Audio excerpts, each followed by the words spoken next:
This episode of New Politics was released on the 18th of March, 2023, and produced on the land of the Wongal and Whadjuk people.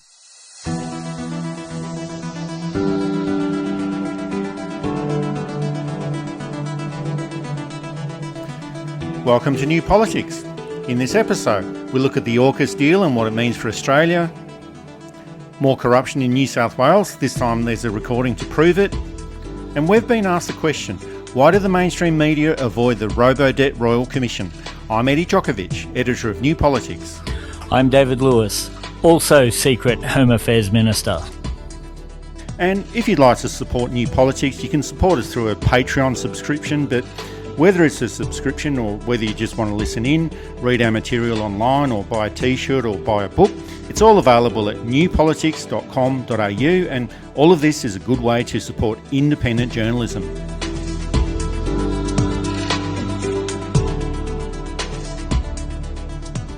Further details of the AUKUS agreement between Australia, Britain and the United States have been released, and to suggest further details is a bit of a stretch. There's still a lot of secrecy surrounding this, but the public has been told that it will cost $368 billion over 30 years, and the Australian government will purchase at least 3 nuclear submarines, possibly may purchase 3 second-hand submarines in the early 2030s. And apparently there will be 1 submarine built every 2 years from the 2040s up until the late 2050s.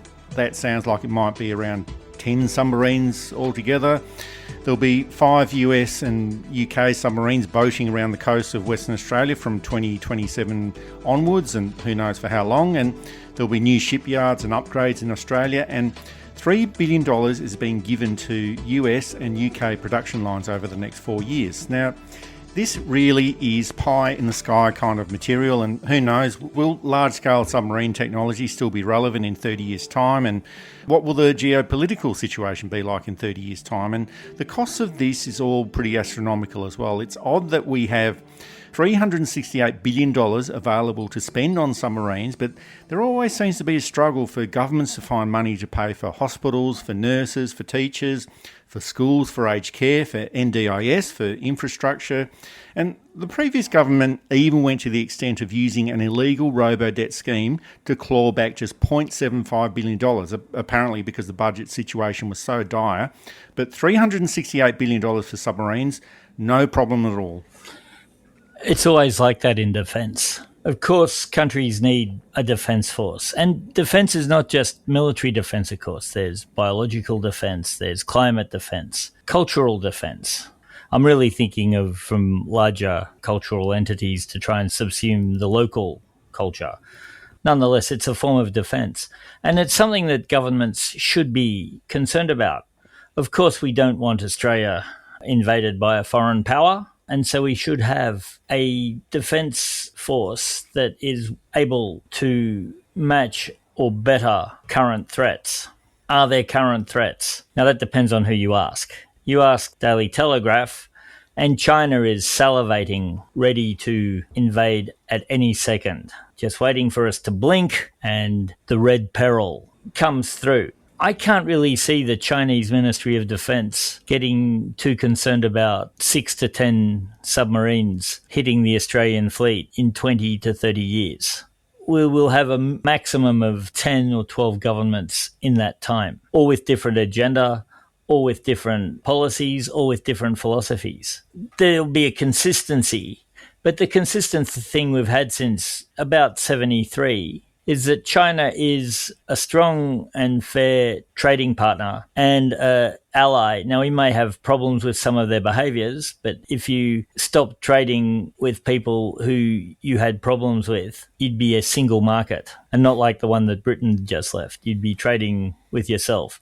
And if you want to be part of the global economy, which is probably for the best in many ways, you don't want to offend your friends too much. But you can express that your friends do things that you don't like and perhaps should do things in a different way. And that's part of it too. So the dog whistling coming from mostly Murdoch, and we discussed last week how it's well within the press's interest to have war and rumours of war. that narrative that China wants a war with Australia is not terribly valid. There is the chance, of course, that America is trying to use Australia as some kind of proxy, but I can't see the strategic value in that, unless America is prepared to send a lot of troops who will probably lose. They lose things like Pine Gap. They lose other strategic spots around Australia. I can't see it in the American interest to have a war with China using Australia. Australia could quite morally and quite honestly call itself a neutral participant and use its power to mediate between the two. And with a department headed by Penny Wong in Foreign Affairs, it's something that would be quite efficient and give Australia its due in the world. We're not a military power, we're not an economic power, but we can be, particularly in the South Pacific region, a diplomatic power and a cultural and social power for good. Of course, I don't know what Foreign Affairs and Defence are doing. They haven't really said too much because they shouldn't, because at this point, raving lunatics from the Daily Telegraph don't actually do a lot of damage. The Chinese know the difference. The original AUKUS deal, that was a surprise announcement that just appeared out of nowhere in 2021, and Scott Morrison was recently described as the architect and the father of AUKUS, and that would have been news to the United States. But with most of Australia's defence arrangements, it's not like the Australian Prime Minister of the day sits down and thinks, oh, hang on, we need something like Pine Gap in Australia or some sort of deal to purchase some new nuclear submarines. The US would have told Australia in this situation that this is what's going to happen, and then Australia has to pay for it and manage the issues politically on the domestic front. And this really is quite a big deal. And aside from the merits of the AUKUS or otherwise, and I don't really think that it's worth the money or worth the strategic merits of what they're trying to achieve, $368 billion, even if it is spent over 30 years, and good luck if you think that it's going to be contained at $368 billion, that's a lot of money and foregone revenue that could be used for so many other different things in Australia. And the opposition leader, Peter Dutton, has even said that he'll support a cutback in the National Disability Insurance Scheme to support AUKUS, and I noticed that he didn't suggest maybe cutting back the stage 3 tax cuts to support the cost of AUKUS, nor did the federal government. But governments do have choices about where they spend their money and how much. But the Labor government can't say that it hasn't got enough money for things such as increasing Newstart or better funding for schools, hospitals or education or aged care, and nor can the opposition for that matter. But whenever there's a belt-tightening budget or claims that we just haven't got the money to pay for all of these useful things in Australia, well, people can just point to AUKUS and say, well, there you go, you're spending $368 billion on this unaccountable program. Now you should be spending all the money in the world on these other things as well. And I think this should also make the next budget released in May quite an interesting exercise, both in terms of finances and politics as well. It's the first budget. And of course, this is where you put all the bad stuff with the hope that people forget it by the third budget when the election rolls around. I will be fair here. And now we'll get the people saying, oh, you're just shills for Labor. I do genuinely try and look at everything from as many perspectives as I can imagine. The government is in a difficult position. There are a couple of things that I don't understand, which I will be critical of. I'm not critical of them because I don't understand them. It's the not understanding that makes me think there's something going on here. But they're in a contract. They had to honour this contract. It doesn't go well when you don't honour a contract. It can cost more money than it is. The contract was signed by the Australian government, but under a different management. But Labor inherited this. I don't quite understand why they're praising it so high. Yes, you need to announce it, but they've announced it as a feel-good thing and great news for Australia, which, one, I don't understand why you'd go down that role because no one's going to be convinced.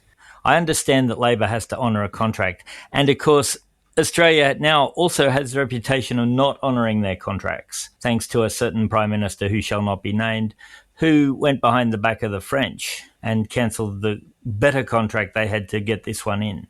Oh, well, I guess there's always going to be politics involved, but I think we need to consider a whole lot of other factors here as well. And I realise that when it comes to military development, the countries do need to take into account what the future world could look like, and that's a lot of guesswork, of course. But in this case, it's almost like they're taking into account the worst case scenario. And I Yes, of course, these are the things that you do need to take into account, but ultimately, at what cost? Do we also need to take into account that Nigeria or Brazil is going to attack Australia in 40 years' time? It's completely unlikely, but it is a worst-case scenario. And governments never manage climate change issues on the basis of a worst-case scenario, and that's a much bigger threat than the existence of China. And all the government seems to be doing at this stage on climate change is opening up new gas fields and coal mines, so we can see how different things are managed in a different way, or different issues of risk are managed in a different way. Submarine technology is likely to be different in about 20, 30 or 40 years' time, and there have been suggestions that cluster and drone technology could be far more effective and far cheaper as well. Geopolitics could be quite different in 30 or 40 years' time. And we have to remember that 30 years ago we had the end of the Cold War and the end of the Soviet Union, and the Soviet Union was seen as a massive existential threat to the entire world. And so that was just 30 years ago. And if there is a perception that China is a really, really big threat, and I think that this has been totally blown out of all proportion, well, it might not be the same threat in 40 years' time. And of course, we don't know what will happen in 40 years' time, but there's a different side to this as well, where it's propping up a military industry and employment in 3 different countries, and that's Australia, UK and the US, and it's supposedly sending a message of containment to China. But this is also nebulous and so secretive. It's also quite unaccountable, and it can be pretty much defined in whichever way a future government wants to define it. And as you mentioned before, there might be 10 or so different governments over the next 20, 30 or 40 years, but it could also be another smoke and mirrors trick, and it could end up being an extension of what happened during the time of the Soviet Union, where Soviet workers used to say, well, the government pretends to pay us and we pretend to do the work. In this case, it could be a matter of Australia pretending to pay the United States and the United States pretending to send us submarines. So, of course, that's a joke, but this shows just how ludicrous this whole situation is. I suspect the paying won't be pretending. The sending of the submarines may well be. We'll be talking more about this later, but Paul Keating was absolutely correct to excoriate the government for this. And even though, yes, they may be stuck in a contract they can't get out of, that they were made to take up because of the decisions of a previous government, the management around it, to me, seems to be almost asking for it to be knocked down. And maybe there's a long-term game of knocking the last government down, again, speaking politically. But you're going to do a lot of damage to yourself in that. Geopolitically, the US is a fading world power by the looks of things. Joe Biden might turn it around. It's more likely he'll slow its decline, unlike other presidents we might name who hastened it. The UK has been a middle power since officially Suez in 56. Probably, I think, be that breaking point after 2 hideously expensive world wars and a changing geopolitical environment after both of those wars. So we've gone in with a declining power and a middling power, which is on the decline too, a power that shot itself in the foot. We should be signing these long-term defense agreements with Indonesia, with China, with Vietnam, with Cambodia, with the Pacific Islands, with South America, with Africa, with India. And I know that Prime Minister Albanese has copped a bit of grief fraternising with Modi. That may well have been better handled, but India is a presence in the world that can't be ignored. Well, I guess that factor is that India is almost as big as China as well. So politically, there are differences between the 2 countries, but both of those countries are massive. But politically and media-wise, I think politically this gives the Prime Minister Anthony Albanese that wartime persona that all political leaders crave. So there is that political dimension to this. So if we look at Bob Hawke, he had that craving for wartime leadership and took that on during the first Gulf War back in 1991. John Howard certainly did, that whole Man of Steel persona after 9/11 in 2001. Tony Abbott, Scott Morrison. And historically, before this, we had Billy Hughes, Bob Menzies, John Curtin, and leaders all around the world like the colour of military khaki as well.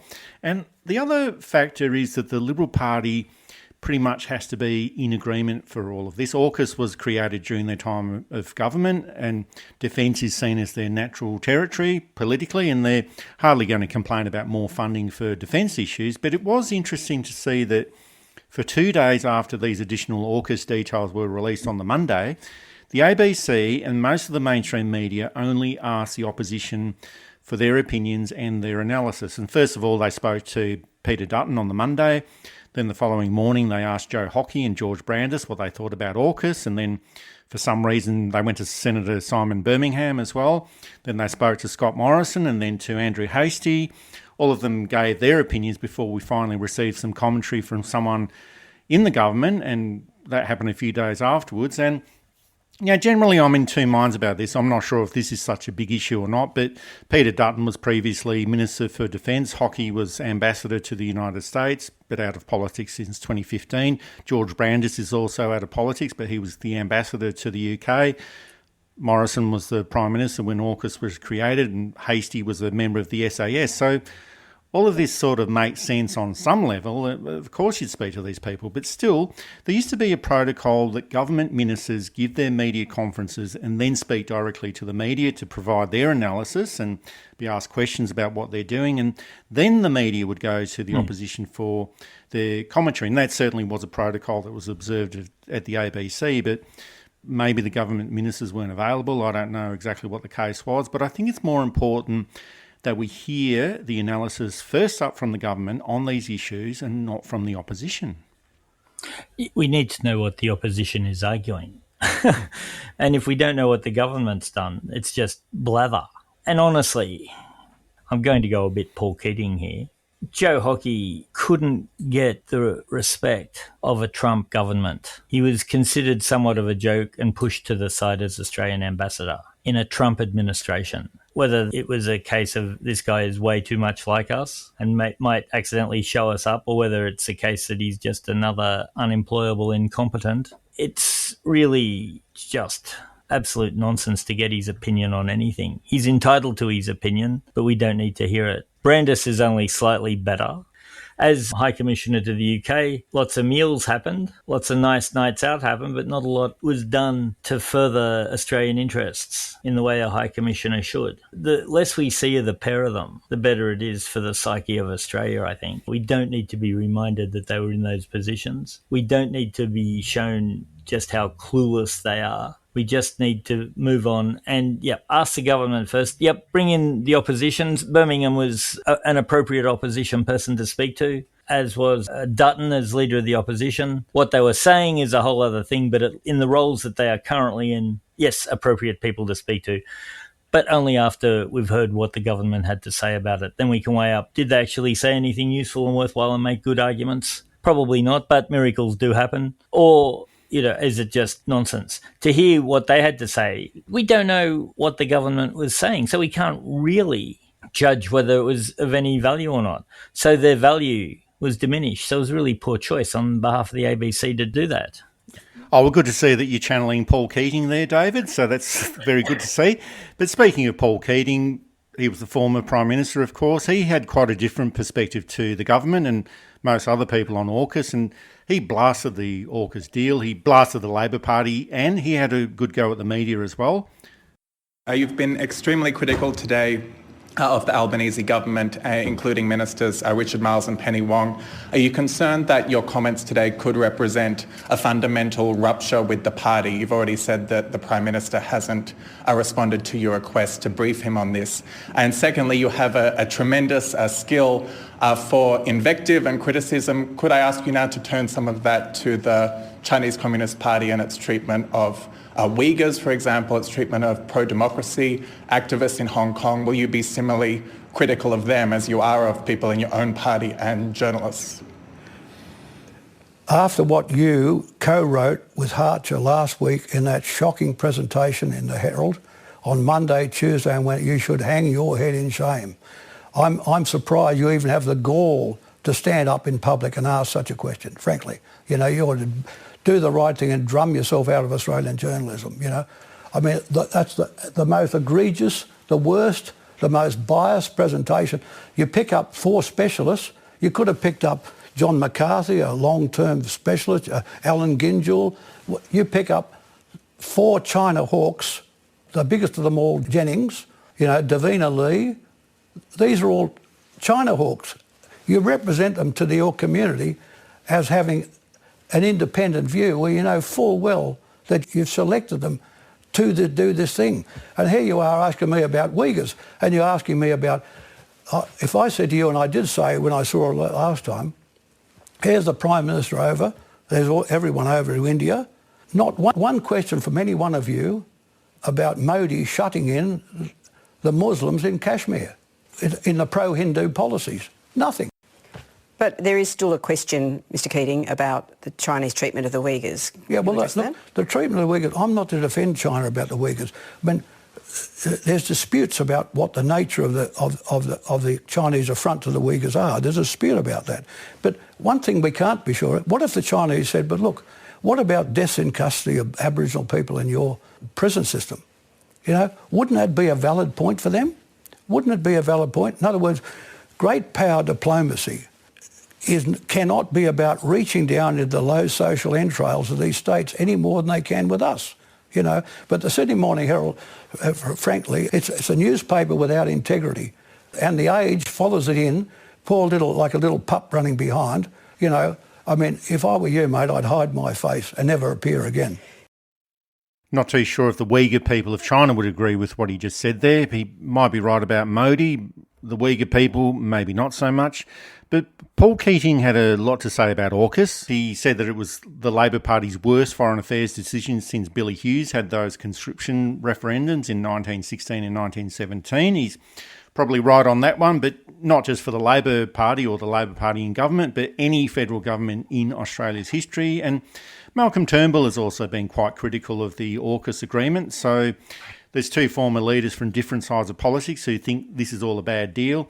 And I would just disagree with one thing that Paul Keating said, and that's when he said that he would never have allowed the AUKUS deal to happen. Now, it just doesn't work like that. As we said at the beginning of this section, the US is pretty much the one that dictates what happens in these circumstances, and we only have to look at what happened with Gough Whitlam when he tried to dictate a more autonomous and independent direction away from the United States and Britain in the early 1970s. He didn't last very long as the Prime Minister. So generally, I think that AUKUS is a bad deal for Australia, but there's probably not much that Australia can really do about it. Yeah, that's what it gets down to. And we can look at underfunded schools, underfunded hospitals, underfunded courts, underfunded other parts of defence support for veterans and for service people who have been injured either mentally, emotionally or physically. We can look at... So what you're saying is that we still have to get the raffle tickets going for the schools? Pretty much, yeah. You know, when I was growing up, there used to be a bumper sticker that said, we know progress had been made when schools are fully funded and they have to run a raffle to buy a new fighter plane. And it's still the case now. So I wouldn't be bragging about it. I think the government has made a massive mistake in not just saying it's a good thing, that I get. You're not going to say, well, we've signed this shocking deal with our allies and gee, we got done over by it. You're not going to say that, I get that. But to sort of say it's the best thing ever, and of course, unless they're setting up Scott Morrison as the villain, because they did praise him a lot. But I think that's like holding a grenade next to you and standing next to the person you like instead of throwing it. You're going to get hurt too. You're listening to New Politics. You can subscribe to us on Apple or Google Podcasts, listen through Spotify, YouTube, SoundCloud and Amazon Music, or you can find us at newpolitics.com.au. And you can now support New Politics through Patreon.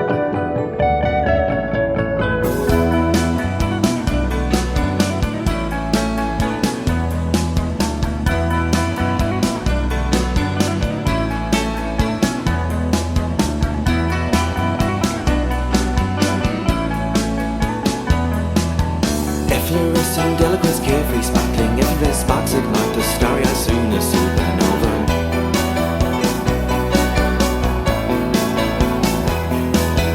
Efflorescent, delicate, he bursts forth, and then regret she breaks down, and when he goes slowly, ice is over.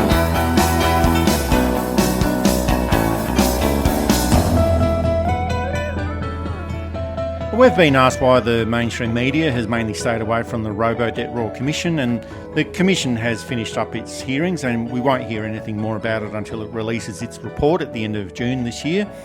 But the answer to this is complex. It's to do with the combination of the political persuasions of media proprietors and news editors. There's all the commercial pressures of advertising revenue and the key audience groups that generate that advertising revenue. There is that class difference as well. Many people who work in the media as journalists are from middle and upper class backgrounds as well, and an issue like Robodebt affected people on social security payments and pensioners, so there might not be that personal interest there. But that to me is only a smaller issue. The bigger issue is the downward spiral of free-to-air media and the dwindling supply of advertising revenue. The ABC doesn't have this issue to deal with, and what's going on there is probably more related to political interference and other factors going on there. But free-to-air media, it's targeting this smaller, cashed-up and older audience that just probably wouldn't care that much about Robodebt, and the news coverage is probably reflective of that. That's right. I mean, they've made a choice too, most of the media. The Guardian is an honourable exception. Saturday Paper is an honourable exception. And, of course, smaller media outlets like ourselves and others are also honourable exceptions. But when it comes to the Fairfax papers, the News Corp papers, Fairfax Television and the ABC, there's been nothing. I think you're right in that part of it is that it's an ageing demographic who are a little bit older, and the proprietors think that they're not going to be that interested.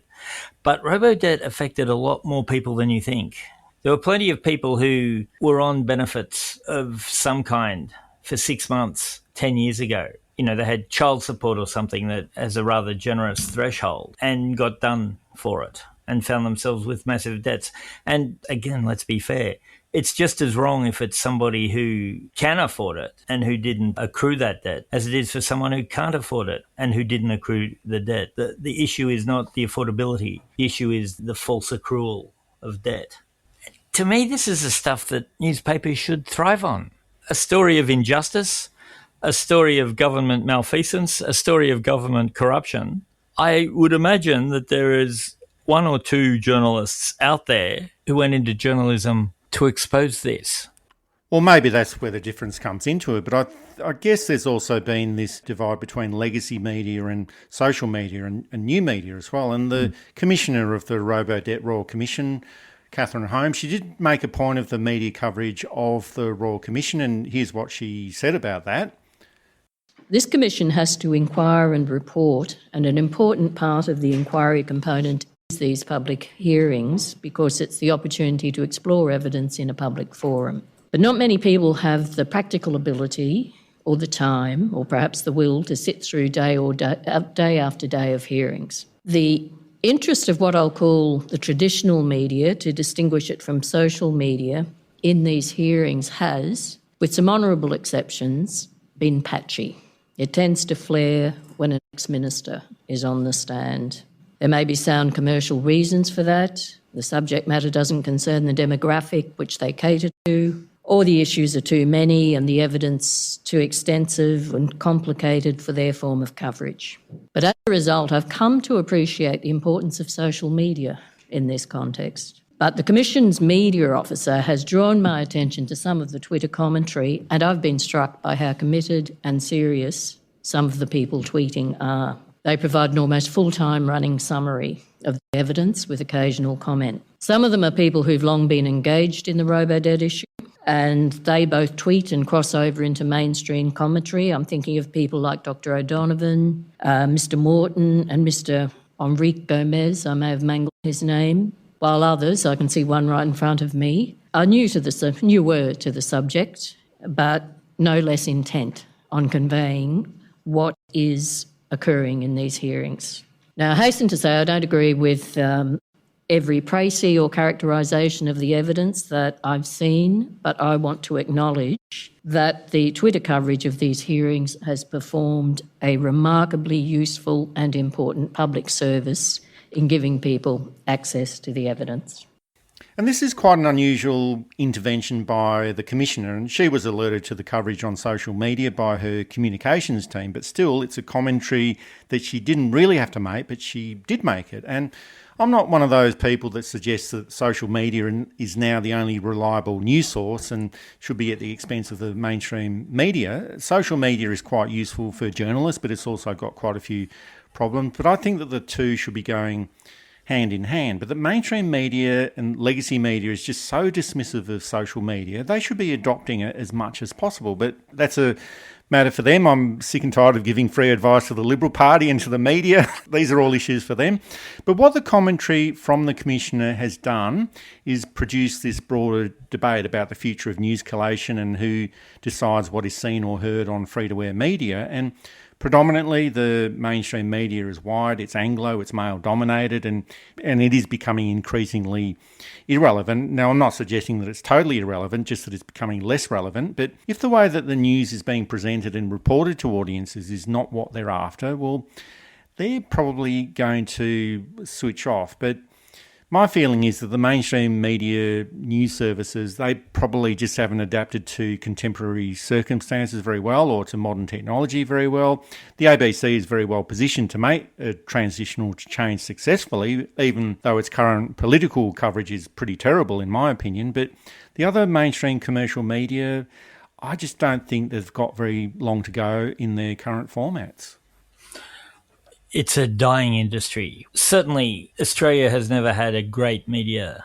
There's no great newspaper like the London Times once was, or the New York Times, or the Washington Post, or the Le Monde, which did consistently great work over decades. Sydney Morning Herald and The Age did occasionally great work, but was mostly aimed at a readership that didn't quite care about the news. And again, if you're a journalist who works for one of these, you've probably done great work, and I probably have admired your work at some point. It's the editorial. Sydney Morning Herald and The Age were playthings for the Fairfaxes for a while till they ran out of money. News Corp became a sinecure for Rupert and his sons. There's definitely been a decline. Something like the Daily Telegraph used to be actually pretty good for reporting the bare fact of parliamentary happenings. As a young historian, I often found it was really useful to go to the Daily Telegraph or the Mirror, the old Daily Mirror in Sydney, and just have a look at what happened in that day. So it would cut down my shuffling through pages and pages of Hansard to get the same thing. Now they start with the invective on page 1 and just ramp it up on the opinion pages. The Herald is not much better. The Herald and The Age had, we'll call it, managerial bad luck and are trying to chase an audience that I don't think exists anymore. And their traditional audience is moving away into other forms of news. I don't think they can go back to being a slightly progressive journal of record, but they can't keep going the way they are either.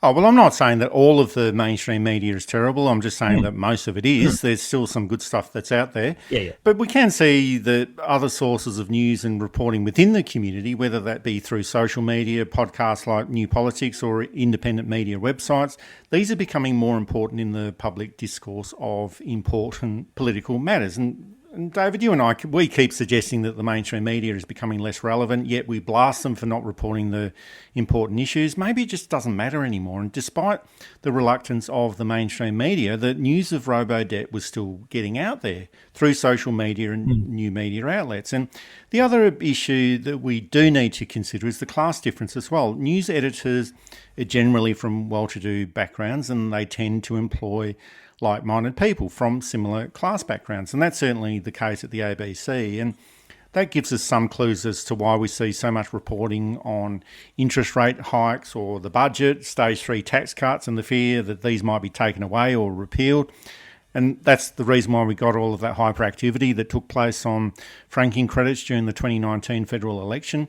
All of these issues favour higher income people, and we get that reflected in the media as well, which is also where most of the people working in the newsrooms and the editorships in the mainstream media. So this is why we mainly get the news that generally favours the wealthy and the property classes. And, you know, who's got time to report on a government stealing from pensioners and people on social security payments if these are not the advertising drivers that are propping up your industry? And it gets down to that. Capitalism is a great tool and a terrible end. It's one thing for the Financial Review to speak on the wealthy. It was set up as a paper for people who are in, well, finance to know what's going on. If you don't like it, you don't have to read it. Newspapers are a different thing. They do perform a community service. they do perform a vital community service, as does radio, as does television. But when technology gets away from you, you either have to embrace it or ignore it. But if it gets too far away from you, you'll die. And looking at it from the outside, it's a fascinating time to be watching this firsthand. And yeah, we can all think of really excellent journalists who did really excellent work, including from time to time in the Daily Telegraph and the Herald Sun. I know half of Melbourne have just rose up in anger, but you know, it's a paper that deserves to end, the Herald Sun. It really does. But there has been good work in it in the past. And my point in this is not saying, so please keep the legacy media alive. My point is that it wasn't all bad, but it's become worse and was never terribly good. And yes, technology has played a part, but the reason people flock to technology is because there was a gap from those major papers. And to go back to my original point, when you look at some of the very excellent journalists we've had in Australia, you wonder why our proprietors weren't prepared to let them be more excellent than they were and give them more stories. So it must be very frustrating to be a mainstream journalist in Australia if you're a deep thinking journalist. You're listening to New Politics. You can subscribe to us on Apple or Google Podcasts, listen through Spotify, YouTube, SoundCloud and Amazon Music, or you can find us at newpolitics.com.au. And you can now support New Politics through Patreon.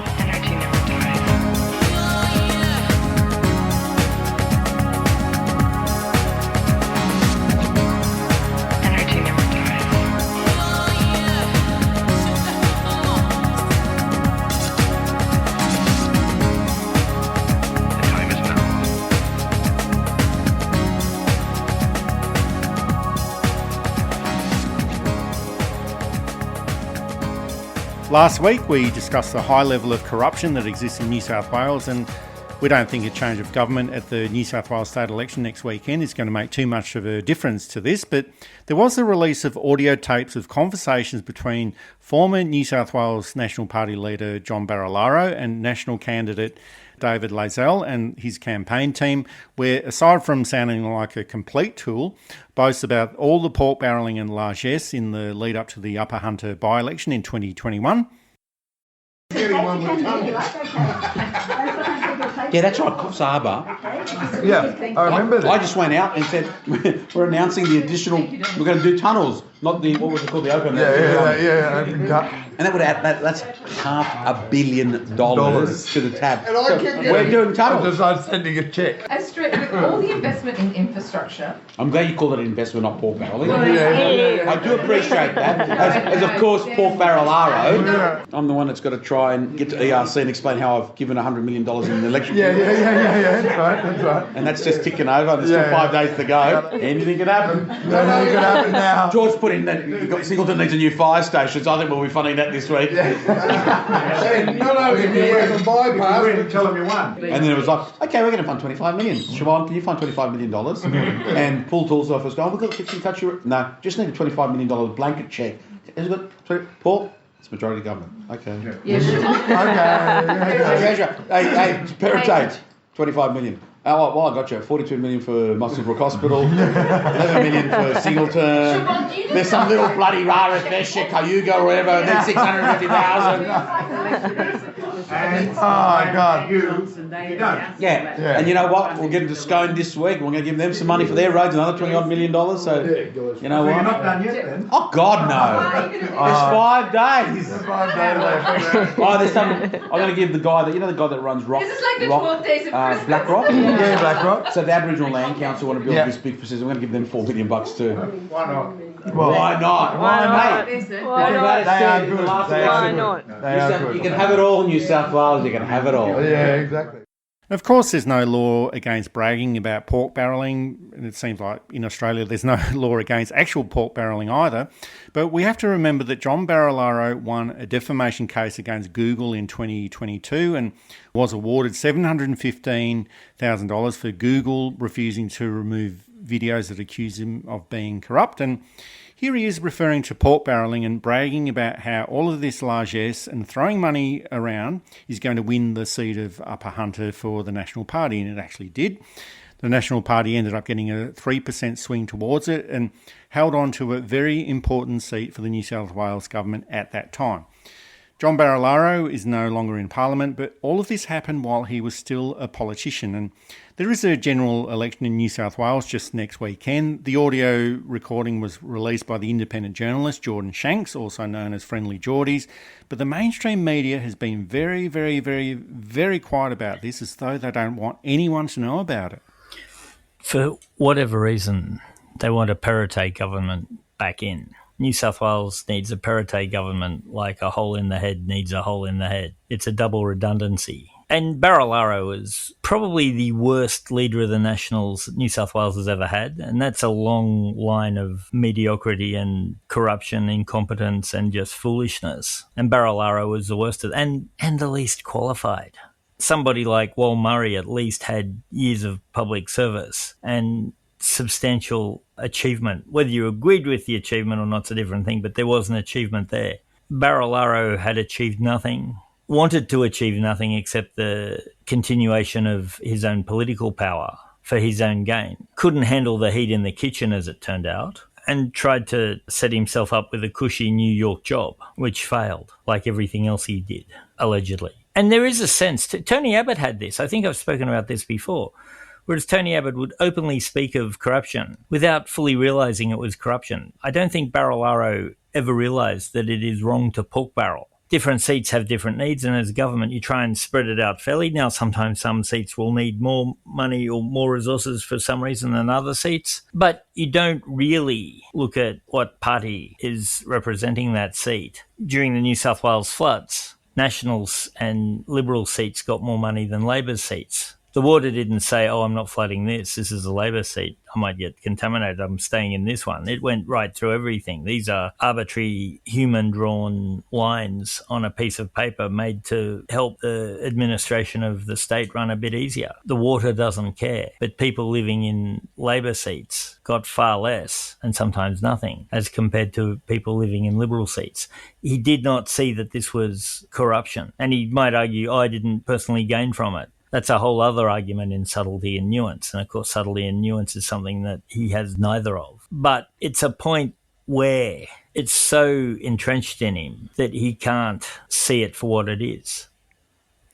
Now, we are having quite a bit of a go at the mainstream media today, but there's so much to report on here. And as you mentioned before, David, generally the public loves to read about crime and corruption, especially when it comes to politics. And that's not to say that they like the idea of corruption in politics, but if newspapers want to boost their sales, this is the type of material that they need to report on. And even if they're not interested in the public interest, they should be thinking about the bottom line. But it seems to be more important for them to not report on this material when it comes from the side of politics that they support, and especially on the eve of the New South Wales general election.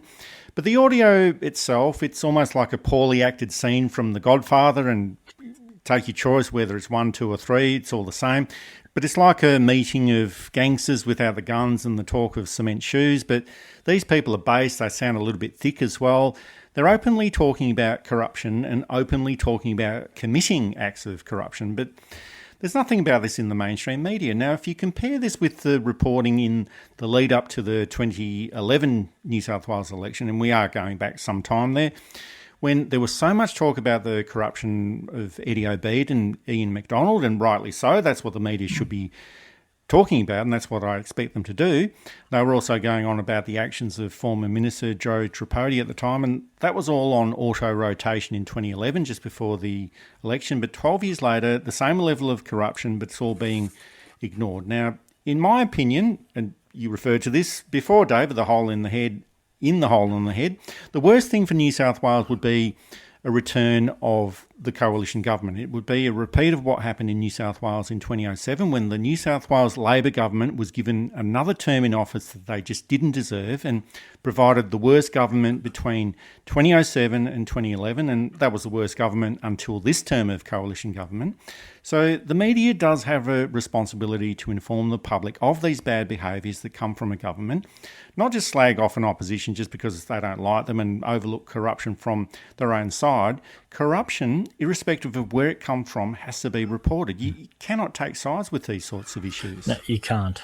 My sense is that The government got its non-deserved win last time. Berejiklian should not have been re-elected. And I said that at the time, and everyone said, oh no, she's not that bad. Then ICAC came out, and then everyone stopped talking to me. There's no way a non-entity like Perrottet should win. And to be honest, I think when he put that uniform on for his 21st, he lost this election. The fact that the Sydney trains crashed was just the cherry on top of the manure castle that the government has become. I'm not saying they can't win, because New South Wales can do silly things. There's talk that One Nation might get another. We already have the charming and jovial figure of Mark Latham. That could be just the press trying to build up interest away from the independents. And again, there's a teal movement in New South Wales, which the Liberal Party is very worried about. Whether they get through or not, state politics is different to federal politics. I don't think there's going to be a landslide, a minslide if you like. I do think it's going to be a bit similar to the federal results, which was a slight Labor majority and a lot of independents. Some of those independents, of course, were members of the Liberal Party and got kicked out for corruption or what have you. But most independents are going to sense the change in the wind and will put their support and supply behind a Labor government, I think. Not much will change. Hopefully the corruption will be a bit less blatant. Hopefully we won't get the humiliating side of a Premier tapping a keg for Clubs New South Wales. There's a severe clean-out needed in New South Wales. We need to go to a pre-1788, just bulldoze a lot and start again at this point.